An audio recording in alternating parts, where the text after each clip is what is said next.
আসসালামু আলাইকুম। আজকে যে পর্বটি নিয়ে এসেছি এটা হচ্ছে চাকরি পরীক্ষার জন্য খুবই গুরুত্বপূর্ণ একটি অঙ্ক। এই টাইপের অঙ্ক কিন্তু প্রাইমারি, বিসিএস সহ অন্যান্য পরীক্ষায় কিন্তু এসে থাকে। শেষ পর্যন্ত দেখবেন ১ম এ শর্ট টেকনিক করে দেওয়া হবে। পরবর্তী পর্বে এর বিস্তারিত বেসিক সহকারে দেওয়া হবে। শর্ট টেকনিকটা মনে রাখলে কিন্তু প্রিলিমিনারির জন্য ৫ সেকেন্ড সময়ের মধ্যে সমাধান করতে পারবেন। শেষ পর্যন্ত এখন বলছে এই যে এরকম যদি দেওয়া থাকে যেমন ২ টি পূর্ণ সংখ্যার বর্গের অন্তর অর্থাৎ ২ টা পূর্ণ সংখ্যার বর্গের অন্তর দেওয়া থাকবে অথবা কখনো বলতে পারে ২ টি সংখ্যা বের করতে বলবে, কখনো বৃহত্তম বা ক্ষুদ্রতম। তাহলে এখানে আমাদের কি বলছে ২ টি পূর্ণ সংখ্যা নির্ণয় করবেন যাহাদের বর্গের অন্তর ৪৭। তার মানে আমাদের ২ টাই কিন্তু নির্ণয় করতে বলছে বড় এবং ছোট। তাহলে আমরা এখানে যদি ১ম এ আমরা এটার সমাধানে যদি আমরা লিখি বড় সংখ্যা।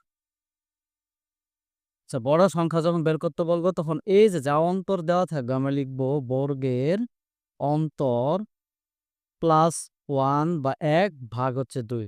বর্গের অন্তর কত? ৪৭। তার উপর হচ্ছে ৪৭ যোগ ১ নিচে হচ্ছে ৪৭ আর ১ নিচে ৪৮, ২ দ্বারা যদি ভাগ করা হয় ২ দুগুণে ৪, ৪ দুগুণে ৮, ২৪ অর্থাৎ এখানে হবে কত? ২৪।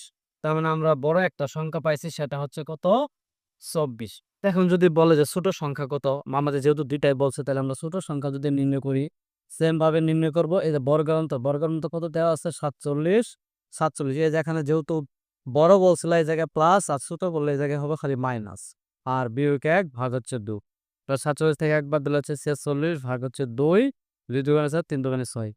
তাহলে আমরা কত পেলাম? ২৩। তাহলে ছোট সংখ্যা হচ্ছে ২৩। তাহলে বড় হচ্ছে কত? ২৪ আর ছোট হচ্ছে ২৩। এভাবে কিন্তু খুব সহজে টেকনিকে কিন্তু সমাধান করা যায়। এগুলো লিখিত পরীক্ষার জন্য আসলে কিভাবে করবেন সেটা পরবর্তীতে পর্ব করে দেওয়া হবে। শেষ করে দেখুন। ধন্যবাদ।